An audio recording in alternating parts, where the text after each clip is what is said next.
To ventilate that question, I've been asked by my client to make it absolutely clear what its position is. Its position is that it's willing indeed happy to engage in dialogue, that the dialogue is not in substitution of this court case or any judgment that might emanate out of this court case, unless the dialogue produces a settlement satisfactory to the parties. I thought I'd made that clear yesterday, and I hope I've made it clear today. So we would not abandon this case in order to engage upon dialogue. We would continue this case and continue with the dialogue in parallel. If the dialogue produced an amicable result, that would be in the interest of... So I should reserve until eternity? No, my lord, I think we can do it within the next few weeks. We seem to have... No, I'm just putting it yes. right, Mr. President. Thank you. I have no further questions for this one. Thank you. Right, listen, Lord. Lord, perhaps we can put our position also on record in that regard. Yeah. Lord, our view is that the evidence should finish today. I will attempt to do so, and I will attempt to leave time for my learned friend to do re-examination so that we can finish it today. Right. I'm grateful. Lord, we will participate in any dialogue hereafter on whatever basis, directed by your Lordship or not. And we prefer the matter to carry on the normal basis, that the case goes on and dialogue goes on as it pleases. Mr. Malema, this is a court. It's not a political gathering. It's not a show. We're not talking to the gallery. We're not speaking to the cameras. And please don't give political speeches. Answer my questions straight, and let's get to the nub of this matter that I've been waiting to take you to for a long time. Okay. Now, you were taught to shoot with a gun at 30. Yes. And you had a gun with you at 30. Yes. An unlawful gun. Yes. And you were prepared to act unlawfully at that time. Yes. And you were actually what one could call in the African context a child soldier. Is that not right? If you say so. Yes. And that seems to be typical of Africa, using children to fight wars. No, my lord. My lord, with respect, that's the worst misplaced proposition which anyone in the best traditions of the bar can ever think and conceive of putting to a witness without any factual foundation. Well, my factual foundation is as witness and as evidence. It's very inflammatory, Mr. Duplessis. Well, Lord, it goes towards the context. Let's just put this straight, Mr. Malema. What we are talking about is we are talking about the perception that people have outside this courtroom of you, of what you say, and how that should be interpreted. Not how you say you interpret it and what you mean, how it should be interpreted outside. Now, it's important for those people outside to know who you are. And I put this in that context to you.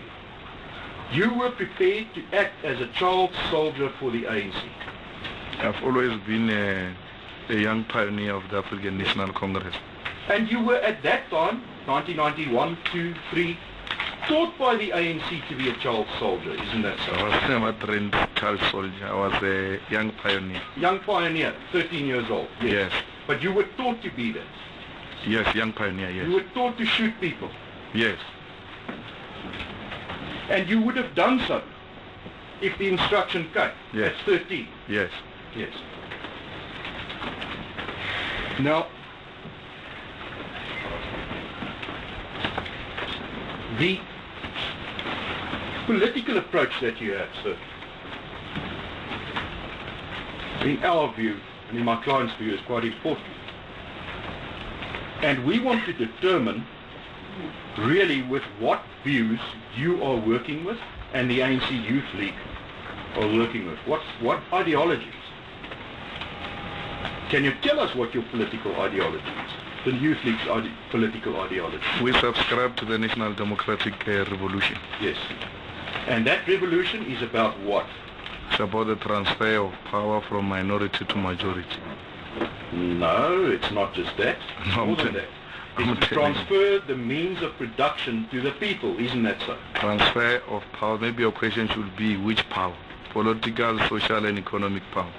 Well, let's look at economic power. Yes. The transfer of economic power, therefore the means of production, to the people to be shared by them, isn't that Yes. so? Yes. Well, what is that different from communism, sir? If you want to call it communism, you're welcome. Is it Mine is the National Democratic Revolution. Do you agree with me that it's communism? I don't know. You say so. I say the National Democratic Revolution. Well, I put it to you, it's communism. That's your interpretation of communism. Do you know what a revolution is, sir? Yes. What is it? Taking power from the ruling class to the working class.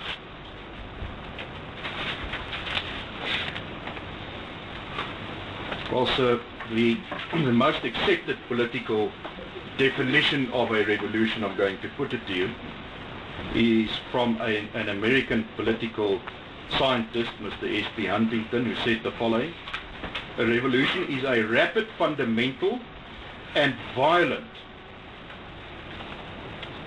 domestic change in the dominant values and myths of society,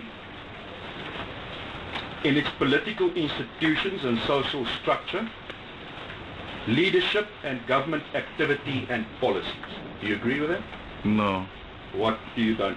What is your view different from this view? How do you differ? Mine is a transfer of power from minority to majority in a manner that is democratic. All right, so you use democracy to achieve the communist ideals, isn't it? I've never said I stand for communism. Now, well, That's don't what you stand for communism? I use democracy to achieve the objective of the National Democratic Revolution. You disavow being in favor of communism, the ANC Youth League. Do they disavow? I thought you said we must not talk politics.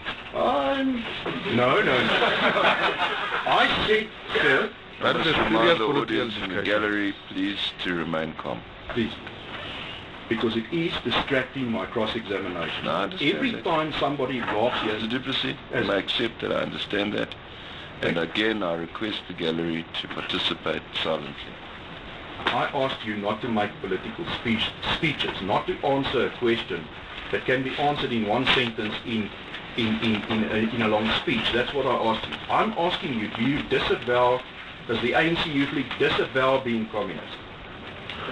The National Democratic Revolution is a concept which was designed by the International Communist Party for revolutions which were neither socialist in character or were capitalist in character. Those revolutions in their immediate seek to deliver democracy to the oppressed nation. And that's what I subscribe to. Yes, do you know what communism means, or does it not help me to pursue this issue? I don't know what communism means. Okay, all right, so then I won't ask you further about that. Then the revolution you talk about. The revolution was first a revolution of violence, and then it is now a different kind of revolution, isn't it? Ours has never been a violent revolution. It has been very peaceful. It was an armed No, struggle. from 1912. It was an armed struggle, sir. Do you dispute that? No, I'm struggling. We agree to it. Yes, all right. Yes. Well, we agree to it. We know Yes. that. But the revolution is now different. We're forced, in fact, to take up arms. It has never been our character and nature. You're not answering my question. You need I'm to let asking- him answer, Mr. Duplessis. You're interrupting him. Oh, my lord, he's going to waste my time. That is what... Well, we're not going forward unless you debate in a Please. gentle manner, more gentle manner. I'll try, my lord, but it's a bit difficult. And if answering questions, my lord, is called wasting time, I don't know what I must do now. No, you must just answer my question. I'm doing that. You're saying I'm wasting time. Mr. Malema, it doesn't help to debate this. We need you to deal with the issue. Thank you, my lord. The revolution today is not an armed struggle, am I right? Yes. The revolution today, however, still exists. Yes. It's going on. Yes. Right. Would you agree with me that the revolution is a continuation of the revolution by other means? The revolution continues. By other means? Yes, yes, absolutely. Through legislation? Yes. As you've testified. Yes. Well, do you know who Lenin was? Who? Who Vladimir Lenin was? No. You don't know who Vladimir Lenin was? Mm-mm. Lenin? Lenin, yeah. Yes. I'm going to read you what Vladimir Lenin said. Okay. He said, war for a communist state is the continuation of the revolution by other means. Now, do you still agree with what I put to you, or do you want Yes. to change your answer? Yes, I hear. You agree with me? Yes. You agree with that statement? Yes. Now, the people out there must therefore understand the policy of the Youth League on the basis of what you've told us and on the basis of what you say the policy of the Youth League also entails. Mm-hmm. Yes. So I understand it that the policy of, well, not policy, let me put it differently, the ideas that the Youth League put on the table are ideas that may not yet be policy of the ANC, Yes. may not yet be policy of the ANC Youth League. It is still Yeah. being discussed. Yes. The land reform issue falls in that category. Yes. The nationalization of the mines, does it fall in that category? That is a policy issue That's of the already Youth League. policy. Of the Youth League, yes. In other words, it does form in that category. Yes, I understand. So, and in respect of both the nationalization of the mines and in respect of agricultural property, these assets must be taken to be shared amongst South Africans, Yes. and the people who own them should not be paid their value for it. Yes. That's Yes. the idea of Yes. both those Yes. programs. And the reason why you want to achieve that is to get an end to colonialism in any form that still exists. Yes. And the people who own farms, especially the whites who own farms, they're still part of an old colonial system, isn't it? The ownership still reflects the colonial patterns of ownership. Yeah. And those people who do not support the new democratic state and the national democratic revolution, they are today's oppressors. Yes. And they are the people who must be targeted by the ANC. Not people who must be targeted. The ideals which they subscribe to must be targeted and they must be defeated. But therefore, the person who holds those ideas must be targeted, isn't it? No, targeted might mean something else. I'm not, no, let me Yes. put it differently. Yes, yes. That person must be focused upon. He must be the person who must be persuaded. Isn't Where it? these ideas emerge, which seeks to reverse the gains of our revolution, they must be defeated. They must be defeated. Yes. And the people who espouse those ideas, their views must be changed. We need to seek to change their views. Their views, Yes. Now, do you, in respect of what you say about the distribution of land, do you have any, is the ANC Youth League in possession of any scientific figures about current land ownership? Yeah. Have you got such? Yes. Where did you get it? We got it from the Department of Agriculture. It's with regard to the agricultural land which is currently being used in South Africa. And what do the percentages say? We are told that of that land, only 77% was transferred into the hands of the people. I understand. But it focused upon how much was transferred. Am I right? Yes. Could you turn to bundle C, page 506?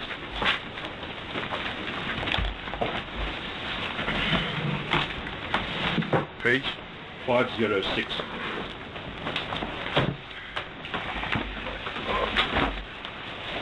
Bundle C. I think there are now 2 pages numbered 506. Just have a look. The one is a list of figures. That was a mistake that crept in. Yeah. You have that. Yes. It's on, the heading is in Afrikaans, but the rest is in English. Yeah. And this was Western a Cape. sorry. They start with Western Cape. That's right.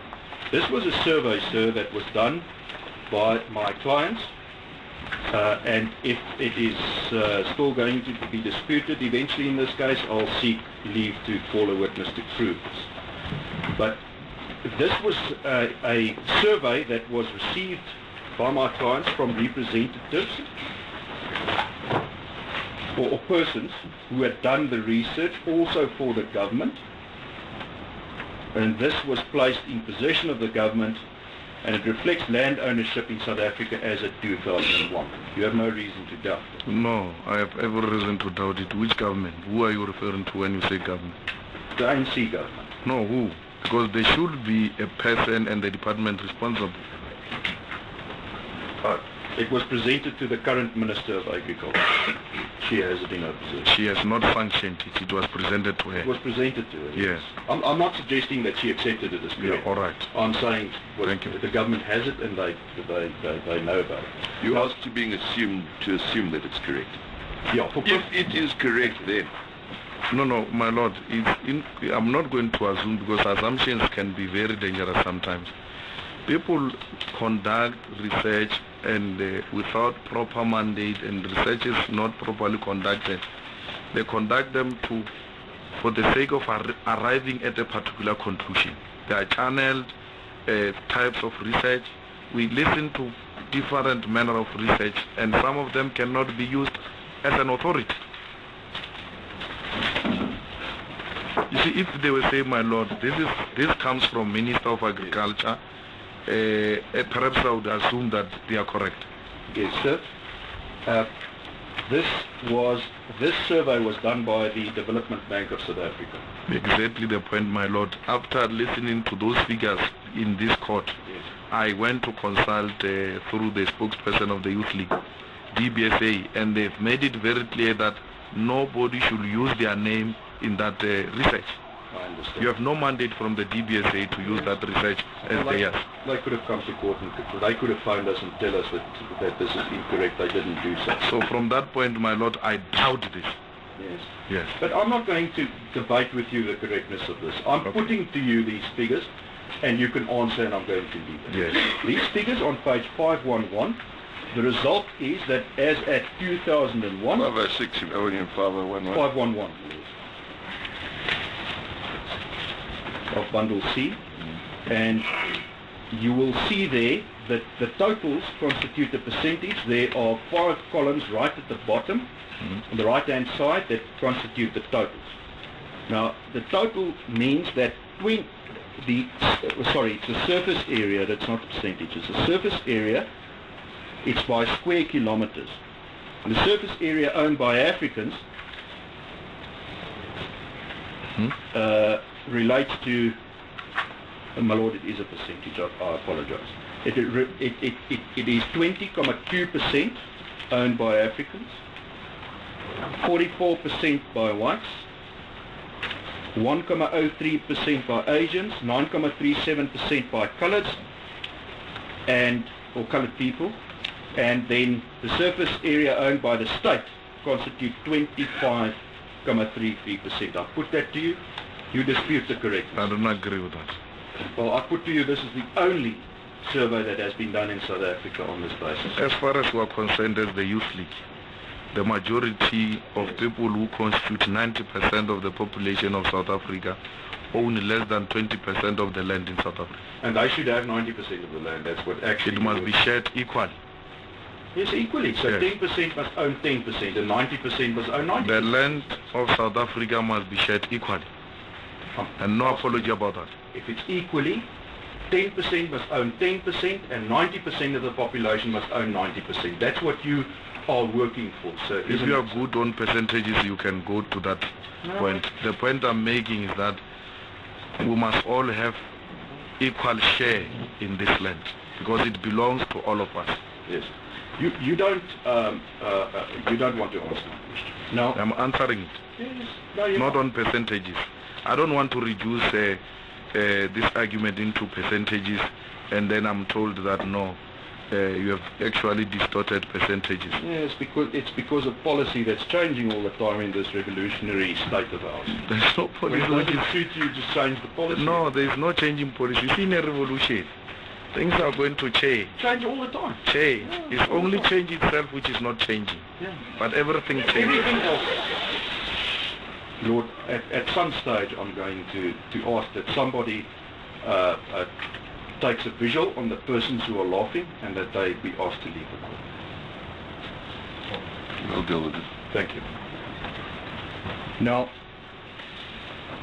sir, and to achieve this policy that you now are going to put before the ANC, not the policy, this plan about the land, have you made a plan about how to achieve that? We need to pass a legislation that says the government should have power to take over the land where it is in the interest of the public, so without compensation. So government must drive around, identify a farm, send the government trucks, load the white family onto the government trucks, drive them out of the farm, and then take over the farm. That's what you propagate. No.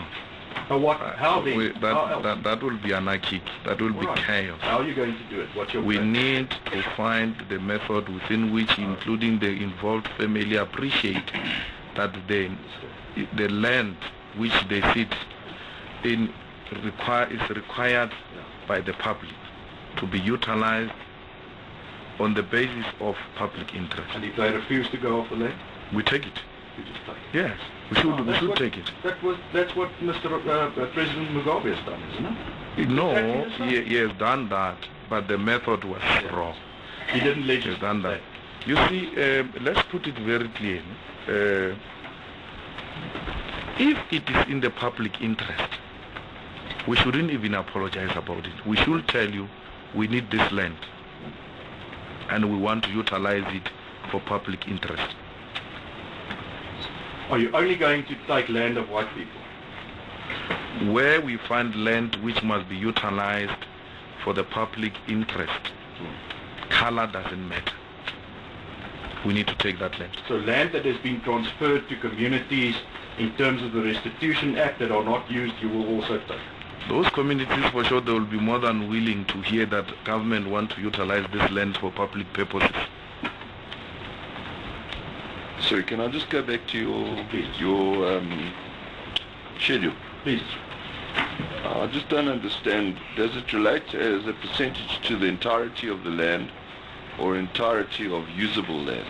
It's the surface land ownership, Lord. So this includes land that's useless to anyone? Everything. It might be some completely useless land. Listen, that's the point you made when I introduced it previously. One cannot glean here from what is the percentage of really productive land and who owns what of that. And obviously that's very difficult to do, but the government hasn't succeeded in doing such a survey, but this is the best that there is. But the statistics, insofar as they are here, may be skewed in that they reflect ownership of economically unviable land.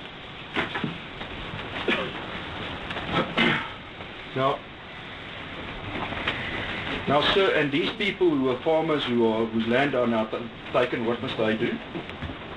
They should participate in the land redistribution. Yes, but what must they do? How are they going how are they going to earn an income? Now, I want you to tell us, look, what the position is, because the people out there are frightened, sir. They want to know from you. What is the plan? They have no reason to be frightened. We are engaged in a democratic debate. Yes, democratically take their land, don't pay democratic them and debate. If you are scared of democracy, then it means you are something else, you don't belong here. We believe in democracy in South Africa, and therefore we have introduced a debate, and we are not saying we are correct in that articulation.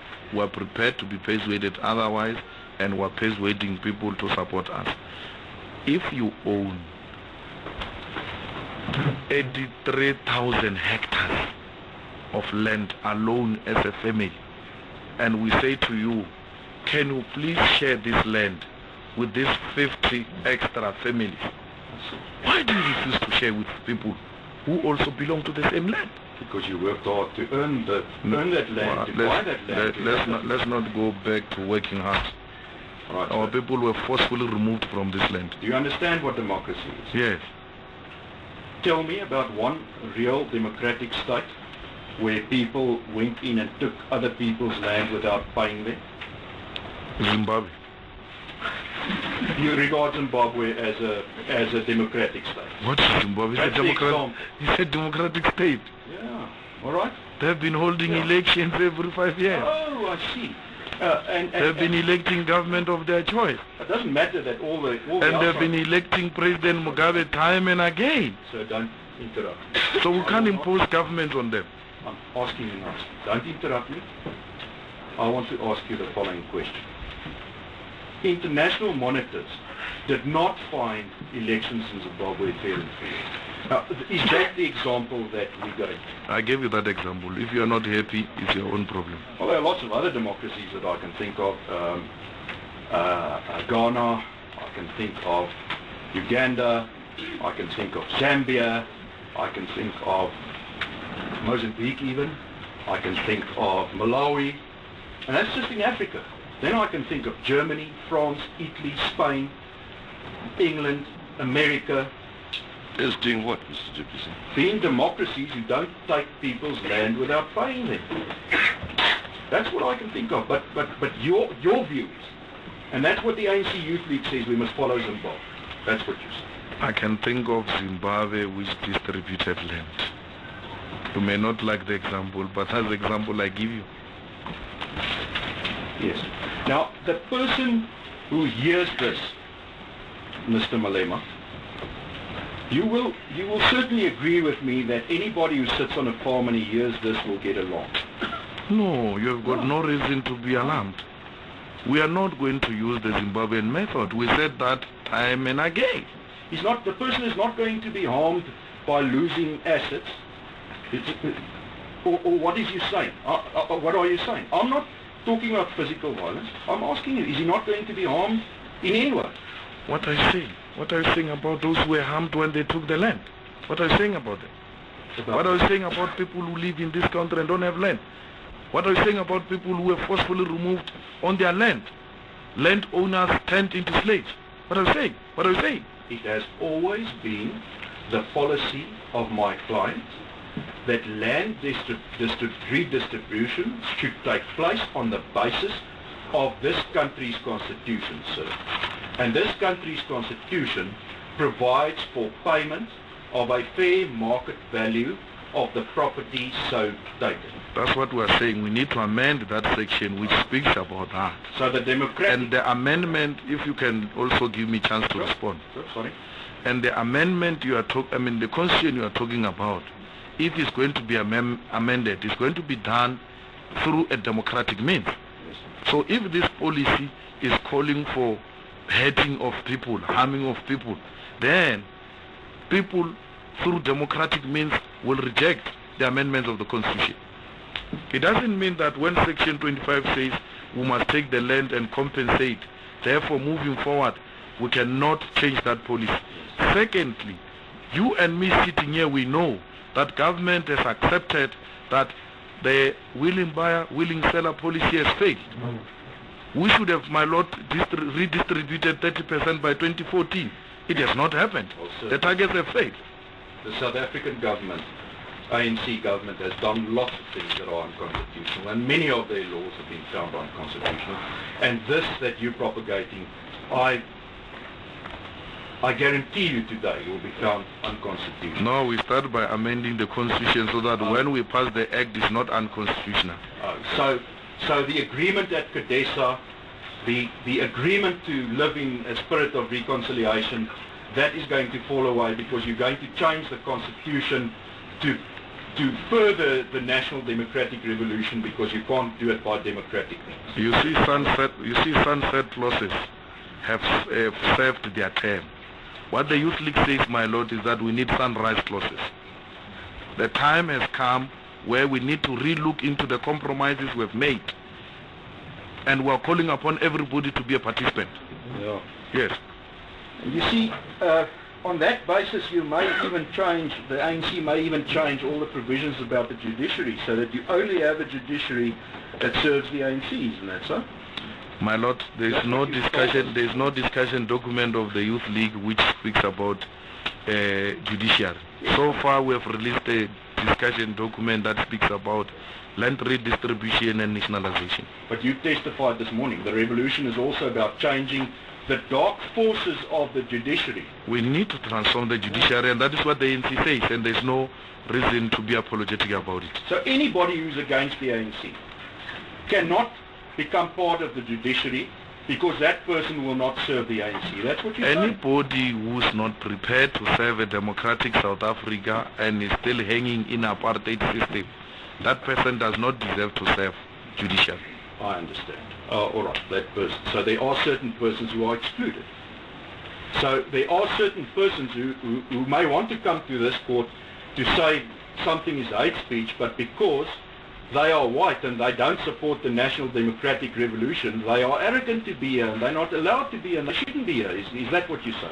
Hate speech case and a person who supports apartheid policies and want to continue with those policies are two different things. Unless you are telling me now that you brought a hate speech case because you believe in apartheid. No. But what I do tell you is there are people who do not support the National Democratic Revolution and who probably, and I don't know such people, but who probably still think apartheid is all right, who may come to a court to say something is said about me that is hate speech. Should that person not be afforded the right to come to court because he has a certain viewpoint in life? That's what I'm asking you, sir. My lord, anybody who supports apartheid does not belong to a democratic South Africa. Right. Apartheid was declared by UN as a crime against humanity. Do you really want to support crime? I don't think there's anybody who can stand proud and say, I can be associated with an evil system, murderous, nonsensical apartheid regime. You're not answering my question. But I'm not going to press you to do that. If you don't want to answer my question, I'll simply argue about it. I gave you the answer. Yeah, but let's get back to the question that I want you to answer. The person out there who hears that this is what you want to do and then he hears you sing Kill the Boer, certainly that person must be alarmed. He must think he's going to suffer some prejudice, isn't that so?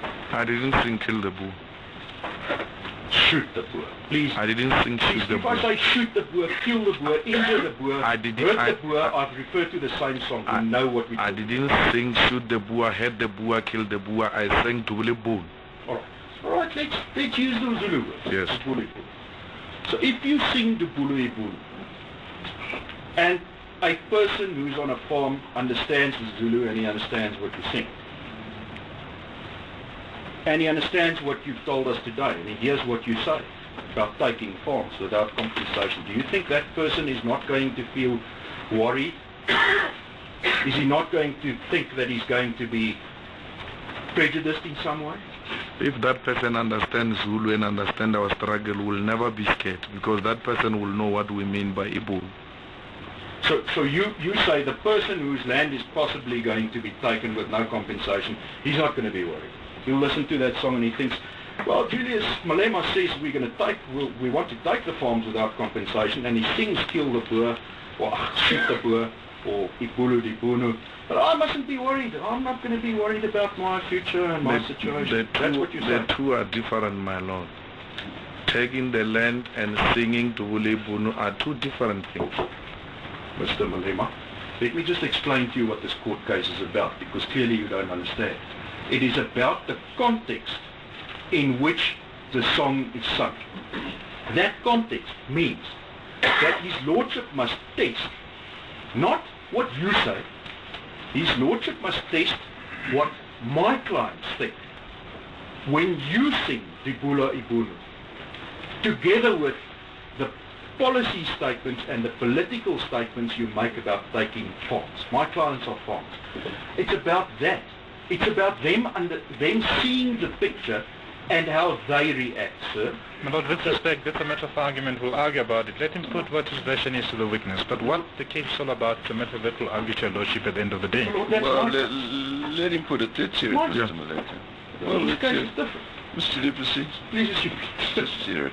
Please, So the context has been put to you of a person who hears the words understands them in the context of other utterances made and becomes afraid. My Lord, Dubuli Ibunu, when it is sang, we have explained the context. But he says to me, here is a person who is a farmer or in a farm, who's hear you singing Dubuli Ibunu, and hear you saying you are going to take the farms, and this person is scared. The person will not link the Ibunu to the farmers and the farm, because a farmer in Zulu, if that person knows Zulu, will know that a farmer is not Ibunu. What is it? Umli. And my song is not Dubulu Umlimi, it's Dubulu Ibu. And he wants to argue that here is a person who knows Zulu. And that person who knows Zulu will know that I'm not talking about Umli. Sir, it's a question. The question relates to the person who hears you singing, who sees what you or hears what you say, what you want to do, and I'm going to put this to you for the last time. Yes. I put it on that that person is reasonable when he believes that he is going to be injured or prejudiced as a result of inter alia, the song that you are singing. It's not true. But you can't speak for the farmers because you're not a farmer. You can also not speak about farmers. You can speak about your client. Your client does not represent all the farmers. It represents a huge quantity. You can't speak on behalf of Tokyo Sawali. You can't speak up on behalf of Gwede Mantash who are sitting here. Both of them are farmers. Yeah, are they going to take and they don't share that view with you. Are you proposing that their farms must be taken too, or is it only white farms that must be? The land must be shared amongst those who work it. So how much must Mr. Sekwali keep, and how much must he give for the resolution? We'll deal with that detail when we arrive there. Ah, I see, I understand. Okay, no, that's fine. That's fine, sir. I will argue to his lordship, and I'm putting this to you, and then I'll leave this point. I will argue to his lordship that on the evidence that you presented and the ANC presented today, and yesterday and the days before, that a reasonable conclusion made by a person hearing you sing, hearing you speak, and hearing what you say will feel threatened and will think that you intend to hurt and harm. I have no reason to panic. Now, you see, sir, what you do when you sing, you don't just sing. You dance with your hand there, isn't that so? Mm-hmm. You say, The council is demonstrating the raised arm with the gun in it. Thank you, Lord. And you even sing as if you shoot it. Isn't that so? My Lord, it looks like he doesn't understand the song in question. Because the song in question doesn't have pa. It doesn't. And I've been listening to him throughout when I was sitting here. And I realized time and again he doesn't know the song. Yeah. But alright, let's say you do that. Even where the song is interpreted, my Lord, translated, there is no papa. Yes. Well, you have done that. That's a chant. That's a chant. What? Papa? Yes, that's a chant. It's not in the song. Yeah. Those are two different things. The song in question, my Lord, does not have papa. My question to you is, you chant, right, let me put it differently. You chant a toy where you say papa Yes. as if you shoot it. Yes. And sometimes you do it at the same occasion where you sing the song the Bulo Ibun. No, papa is not done when you sing Dubulebu. Oh, Yes. Why not? Because Dubulebu is a song and papa goes with the chant. Yes, but at the same occasion. Don't you sing different songs? In the same occasion, yes, but they're two different songs. I'm talking about the same occasion. Yes. Yeah, so if you give a speech at the University of Johannesburg, you'll do both. You'll chant and you'll sing, isn't that so? I didn't sing, I didn't do the Toy Toy at UG. Well, you couldn't remember very much this morning and yesterday when my learned friend Mr. Gracie asked you about UJ. So how do you remember now? I remember the song, which is what is central here. I must remember what is important to the court. Couldn't remember how many people there were, but you remember you didn't do the toy and the bulai book. I gave you the estimate. Yeah. And you rely on the media. Yeah, no, sir, you make up your evidence as you go. As the ANC's case has been, by the way. Because I want to put to you that a huge number of facts in evidence that was presented by the ANC and yourself were never put in cross-examination to my client's witnesses. And for lack of time, yeah, I won't go through them. I'll deal with it in argument, but I put that to you. Do you have any comment? No, if you're going to deal with them in argument, you'll have to put them before the Lordship, because I'm not going to be participating in the argument. No. Leave the issues of lawyers to lawyers, not to me. I know nothing about argument. You see, the reason why that is important is to show the court normally that you don't make up your case as it goes. That's why you put your version at the beginning. But that wasn't done. We never heard what the version of the song is, what the words of the song were, until Mr. Collins Trabane and you testified. You see?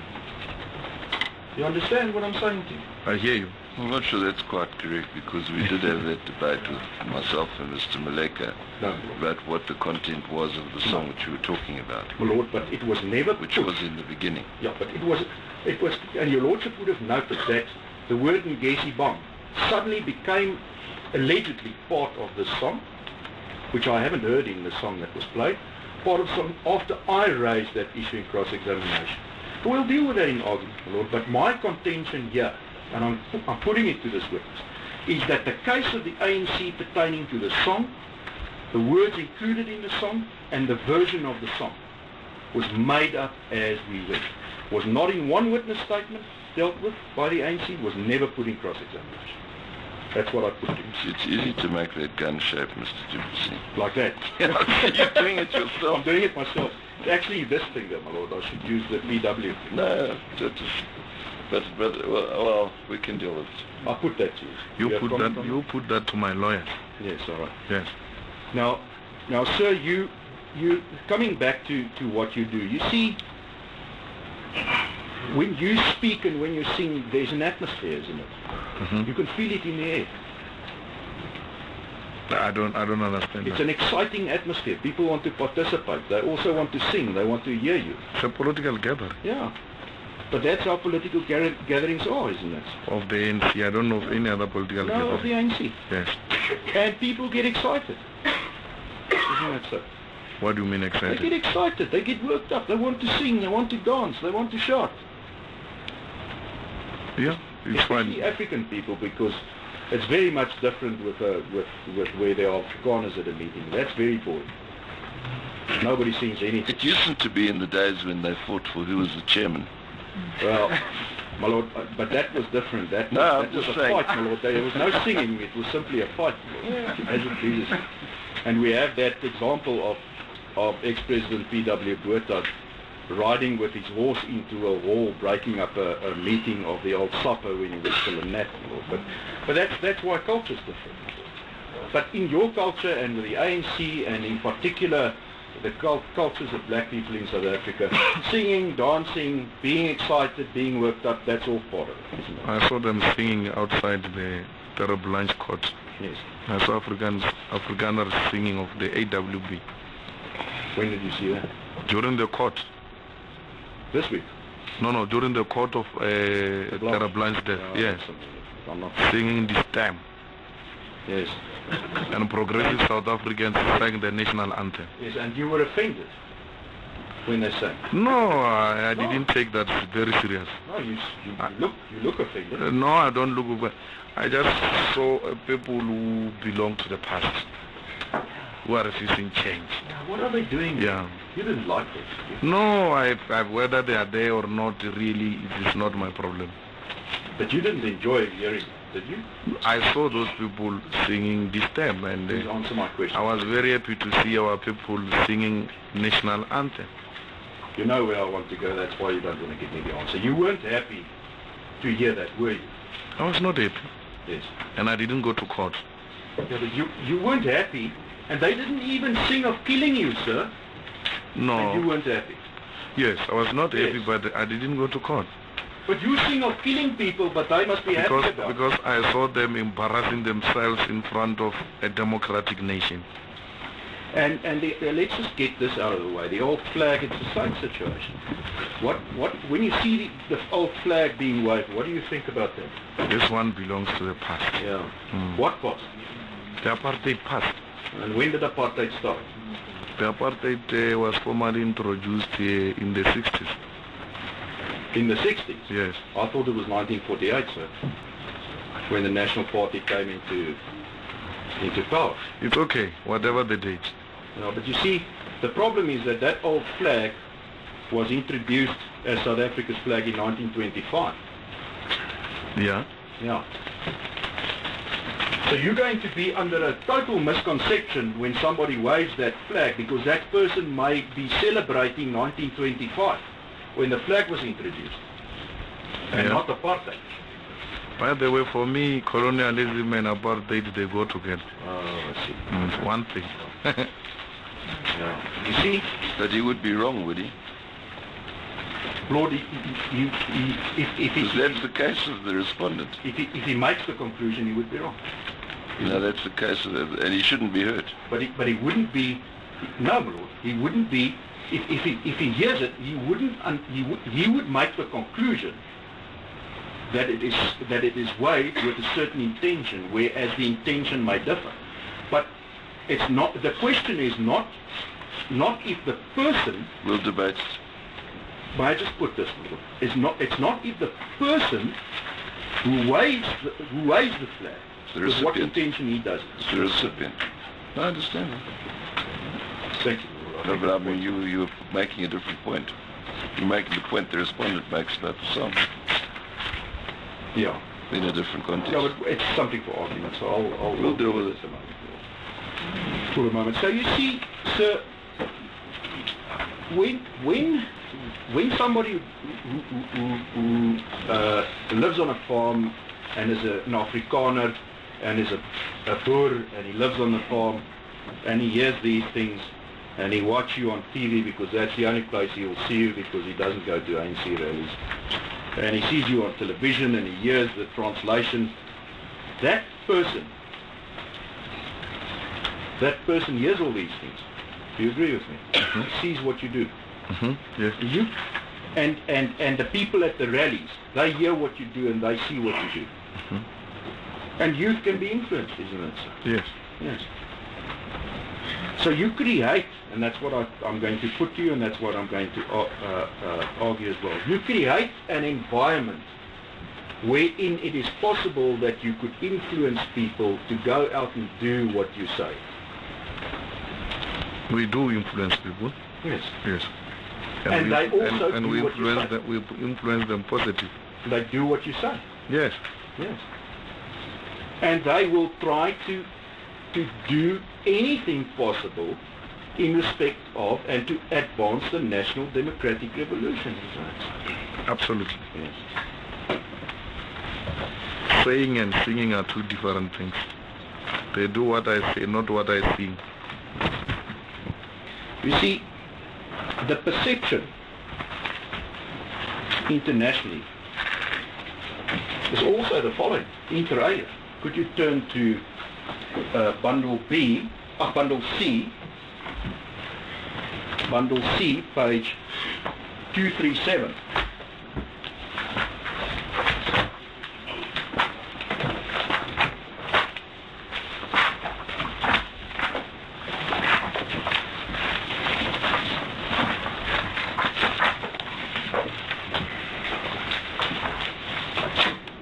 Page 237 and further, sir, contain documents of an international organization called Genocide Watch.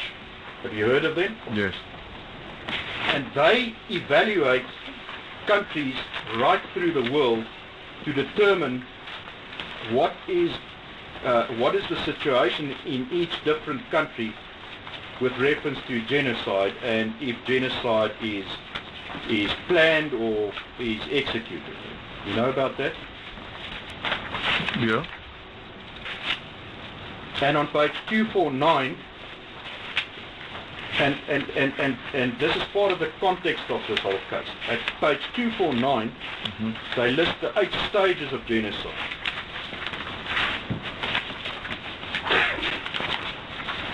Yeah. The first is classification. That's the first stage. All cultures have categories to distinguish people into us and them, by ethnicity, race, religion or nationality. German, Jew, Hutu, Tutsi, Afrikaner, Zulu, Xhosa, etc. You agree? This organization says South Africa has already reached this stage, number 1. Let's look at number 2. It's symbolization. We give names or other symbols to the classifications. We distinguish people by colors or dress and apply the symbols to members of groups. They say we have reached that stage as well.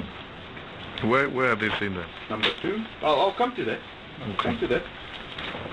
It's further on in this document. Number 3. Stage 3 is dehumanization. One group denies the humanity of the other group. Apartheid people are not people who support the old apartheid, who support colonialism. They shouldn't be listened to. They don't belong in our democracy. They don't belong in South Africa. Nobody said that. Yeah, members of it are equated with animals, vermin, insects or diseases. That's the third stage. Now what did you do when you called Mrs. Zill a cockroach? Why did you call her a cockroach? What did Miss Zill call me first? Well, you called her a cockroach. But she called me something first. Oh, you know the calling of cockroaches was one of the big... We're going to complain if I said she's a lion. Can I finish, please? It was one of the most important issues that preceded the Rwanda genocide. People calling each other cockroaches. Do you know that? If I had called her a lion, for sure you're not going to complain. I will, because she's not an animal, sir. It's not true. If I You say she is an animal. If I said Zile is a lion, everybody was going to celebrate her. Yeah, they can see she's powerful. But you didn't say that. You didn't say that. You called her a cockroach. You were meant to say something demeaning about her. Human beings have got a tendency of likening each other to animals. Yes. And then you see number 4 says genocide is always organized, usually by the state, often using militias to provide deniability of state responsibility, like the Janjaweed in Darfur. Sometimes organization is informal, like the Hindu mobs led by RSS militants, or decentralized. Special army units or militias are often trained and armed. Plans are made for genocidal killings. The UN should impose arms embargoes on governments and citizens of countries involved in genocidal massacres and create commissions to investigate violations. That's phase 4.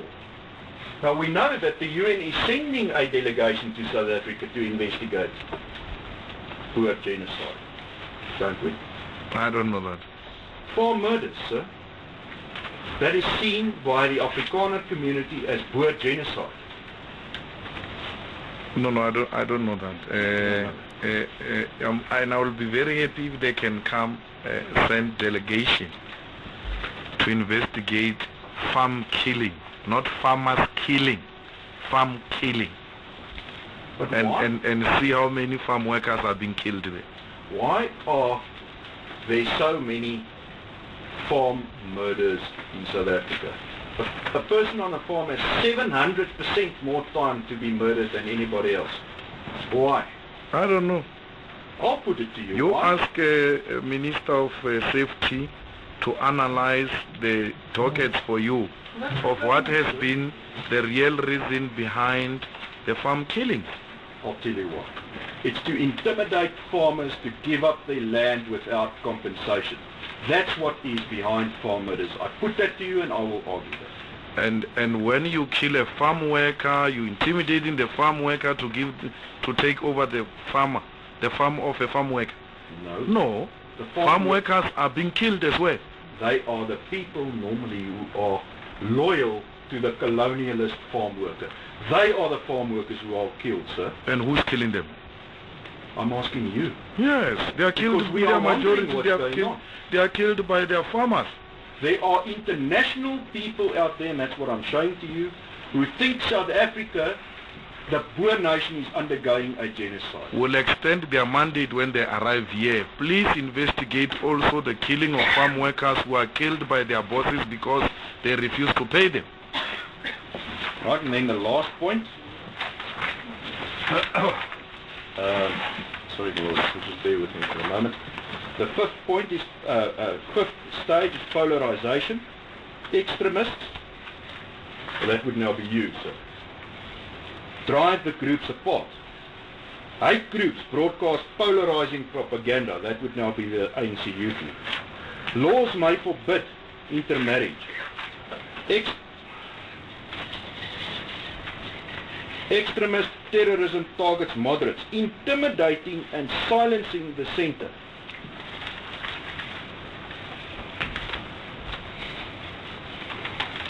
Put that to you.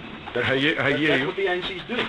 They're silencing anybody who doesn't support the revolution. I don't agree with you. All right, well, these people disagree with you, sir, because what they do then on page 254, they analyze genocides and mass murders since 1945 on page 254, and then they give a list of, according to them, countries at risk of genocide, politicide, or mass atrocities in 2010. That's on page 255.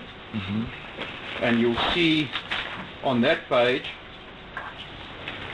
countries are listed that reach the number 5 polarization stage of genocide.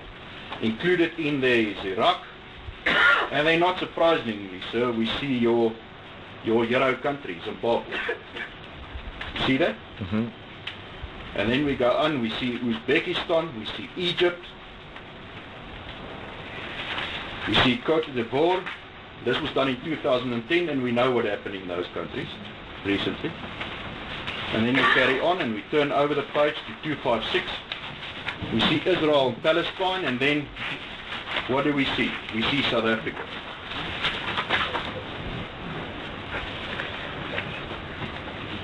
And we see those who are targeted are Boers and refugees. And I think perhaps what they mean by refugees would be people from other countries who are being targeted in this country. By who? I'm looking for the word, my lord, the Xenophobia. Xenophobia. And then you will see it's done by black racists, according to them. Do you have comment on this? No, I'm not going to comment about those things. All right, but the context against which this case must be dealt with must also be seen from an international point of view and an international context. I'll put that. Yes? Yes. Lord, if you'll bear with me.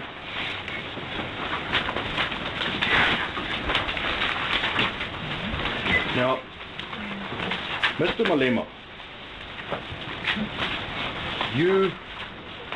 you are an important man, isn't it? Oh, no. Not. Being the youth member of the ANC Youth League, the president of the ANC Youth League, that doesn't make you an important man. Is that No. what you say? Oh, all right. But still, you want to be radical. Come again? You want to be radical. I lead a radical organization. You are radical. Yes. You are revolutionary. Yes. You want to achieve something. Yes. You want to achieve as much as possible for the revolution. Economic freedom in my lifetime. Yes. You want the Freedom Charter to be applied with. Yes. Want the Freedom Charter to be applied. And you want to be remembered one day as a great leader.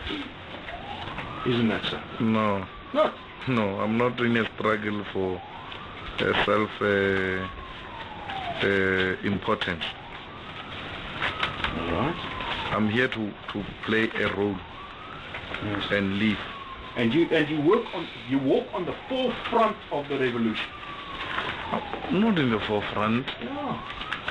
Yeah, it's the Youth League who's placing all the debates on the table. It doesn't come from the ANC, it's the youth league. It has always been like that. Yeah. You must read the history of the ANC. Yeah. It has always been like that, my And lord. it's expected of you to do. The first generation of the Youth League in 1944 changed the ANC to be a radical organization. The ANC was a very peaceful, gentleman type of an organization, relying on deputation, delegation to the Queen. And then in 1944 we said we must fight. And that's when we introduced the radical program of action adopted by the ANC in 1949, which included armed struggle. I understand these things. I've been through the struggle in my life. No, I've I'm been talking through about the the history of the ANC. I understand the You have struggle. never been part of the ANC. You don't know the I'm not ANC. part of the ANC. Yes. Well, let me put it to you this way. I'm part of an organization that is part of a constitutional democratic South Africa that believes in the Constitution and that believes in particular Section 25 of the Constitution that does not allow for taking farms and land without compensation. Who are the Those are my champions of thoughts. that constitution? So We are the champions of that constitution. you don't like it? That constitution you have is I our said base. he's the champion of it. We are the champions. Are you the champion? Yes. Yes. Yes, but still We you're not made happy. it possible for you to sit with blacks in this bench. Yeah. We freed you. Yeah. And that's why my clients can bring this case to court, because your government, the ANC government, has written the legislation which made provision for this court. And we sit here as equals without looking down at each other. But why should this court then resolve the issue? Why do you testify and all the other witnesses of the ANC testify that it was wrong for my clients and not before them to bring this case to court? Look, you have a right to bring it here. In our opinion, it doesn't belong here. Yeah. But because you exercised your right of bringing here, that's why we're here. We thought we should choose a different field, my lord, because courts are preoccupied with important issues.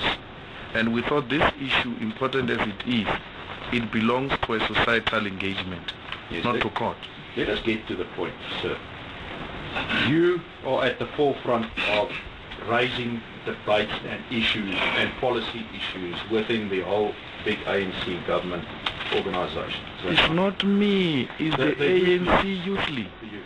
Right. If I say you, I'm not talking about you first. All I'm right. talking about the youth league. In relation to police. And please understand, our Yeah. case has got nothing to do with you. Yeah. Our case has got to do with the singing of the use of the words as being hate speech. All right. We do not target you. We have no issue with you. It could have been anybody else who sat there. What we have an issue is that you are the person who uses these words more often than anybody else. I like it because your case is different from the person you joined in this proceeding. No, the approach is different. But we'll argue about these things. We'll argue about this. Now,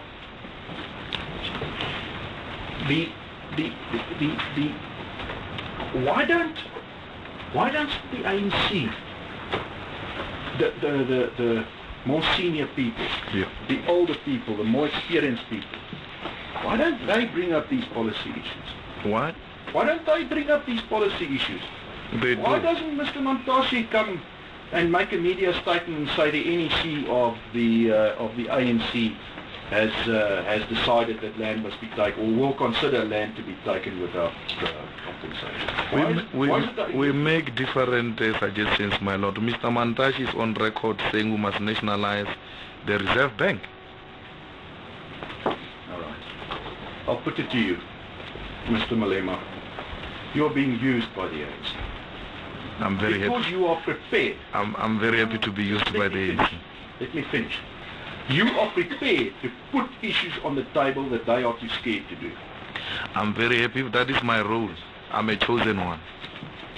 And I put it to you that that is how you are perceived out there amongst all the people. Oh, it's not a statement of fact. I thought we were putting it as a statement of fact. I put it as a statement of fact, and I'm putting it to you that people out there understand that statement of fact to be true. It is not true.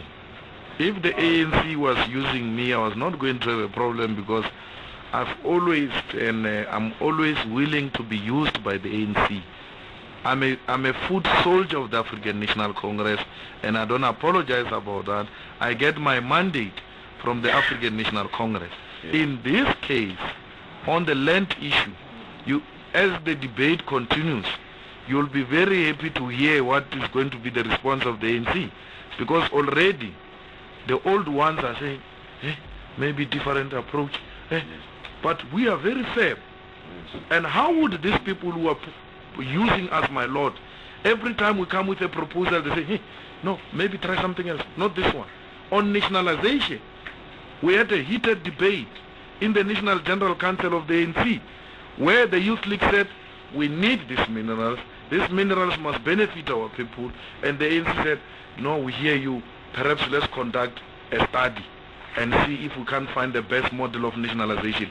Why would people who are using us take such initiatives and even delay us from taking this action? But how much people out there think of you? Must they think of you, this young revolutionary walking this road towards the national democratic revolution in front of the old people? Is that what I must think? You know, President Mandela was perceived to be somebody who's used by the elders. Because if you read, you have been quoting President Mandela, many of you, and I realize some of you don't know him. If you read the stories of the young President Mandela at the time, who used to disrupt meetings of the Communist Party, and people were saying he was sent by other people, President Mandela became to be the greatest leader and the world icon today. You can't say that those who said President Mandela was used then, for sure they swallow their words today. You don't answer me. Because they realized President Mandela stood for what he believed in. Sir, I'm not used by anybody. Well, sir, please answer the questions. Don't make political statements. This is a court. I'm asking you, I'm putting it to you. You are walking in front of the rest of the people. You are bringing about new revolutionary ideas to further the national democratic revolution, and people out there see you like that. That's my question, sir. That's wrong. Is that yes or no? No. Are they wrong? The organization is the one that is leading the discussions, not Julius. If you see me like that, you are wrong. I can go tomorrow. Organization. Come I again? said to you, if I say you, I speak of the ANC Youth League. Oh yes, the Youth League has been a very important body of opinion in the ANC since its formation. And there's never been a political lull moment in the Youth League. It has always been coming with ideas, including the arms struggle. And the Youth League's voice and ideas, etc., are being told to people through you. Mostly because you're the president, isn't that so? I speak on behalf of the Youth League. Yes.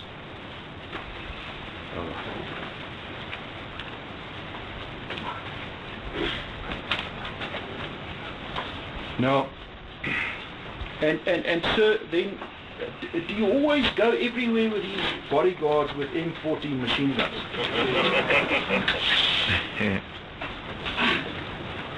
Do you always do that? My lord, I'm not going to respond on the security issue.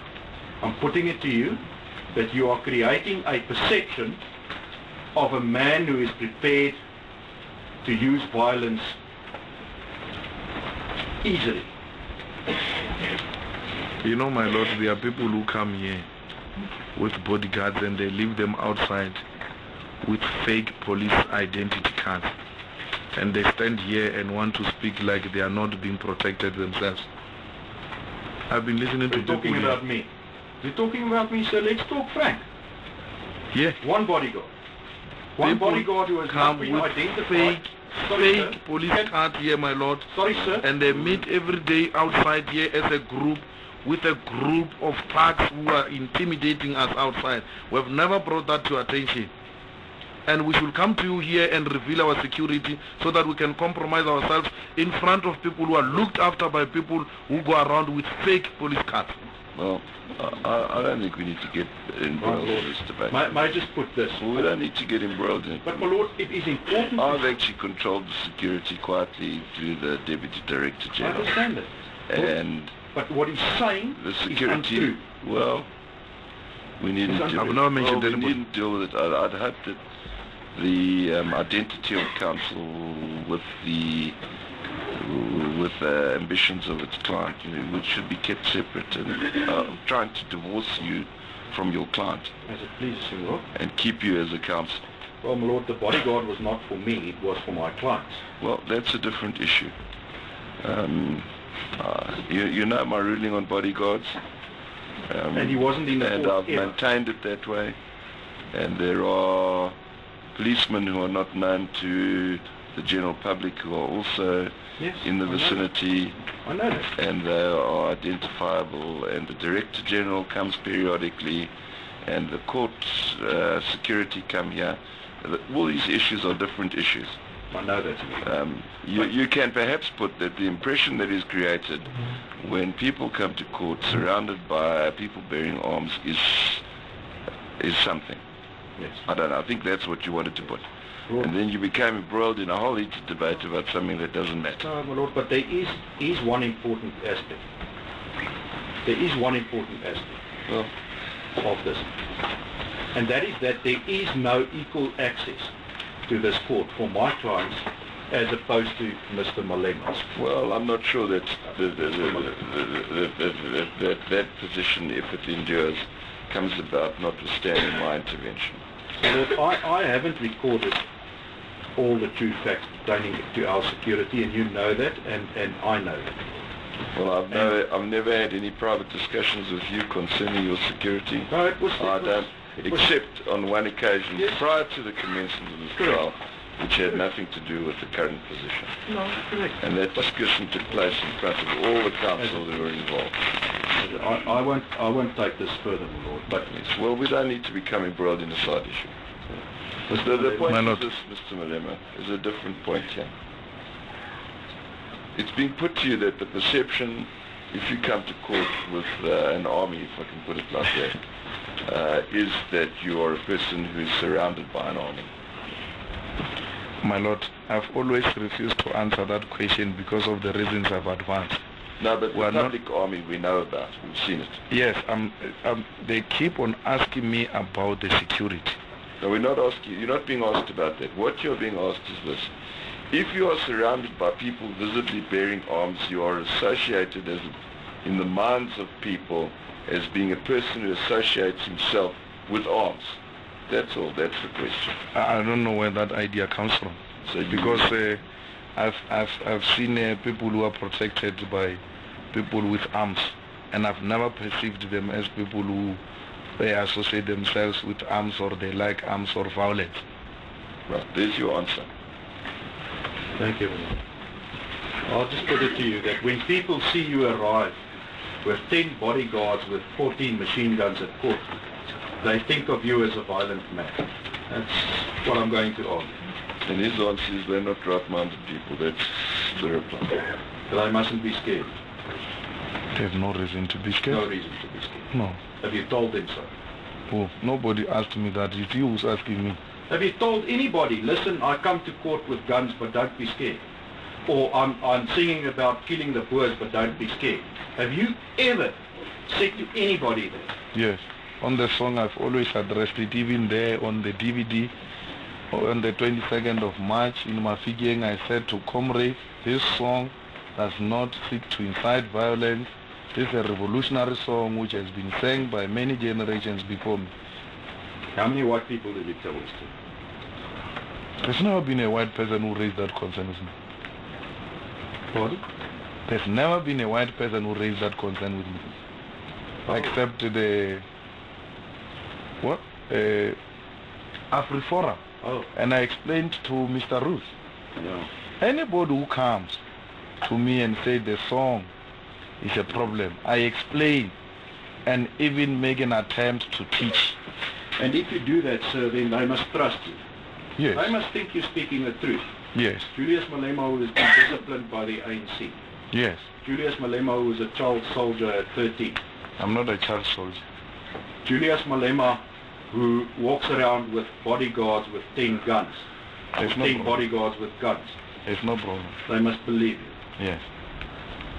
On your say. Yes. Who else can speak about me except me? Julius Malema, who says that there are dark forces running around in our courts. Yes. Julius Malema who calls Mrs. Zilla cockroach. Yes. They must believe you. Anything you want to say about him, say it. You say, the question is, you say that these people, they must be You believed. can call me any name. I'm not, I don't call you any name. You will never demoralize me. You are dealing with a different animal. A fighter, a revolutionary, fearless fighter, leading from the front. No, you're not the only fearless fighter. No. I defeated many people who Now, subscribe to the past. They are not Yes. happy. yes, sir. Now, Lord, I see it's close to 1 o'clock. I may be close to my finish. May I ask for an adjournment, Mr. Lord, and I will definitely finish before 3 o'clock. Thank you. As it is. Mr. Malek is an eye enough for you. My Lord, so far I don't have too much questions to raise in reply, in re-examination. I might not even re-examine depending on how it goes from... Even better. Right, court adjourned till 2. Day 9 of the Julius Malema hate speech hearing has just been adjourned.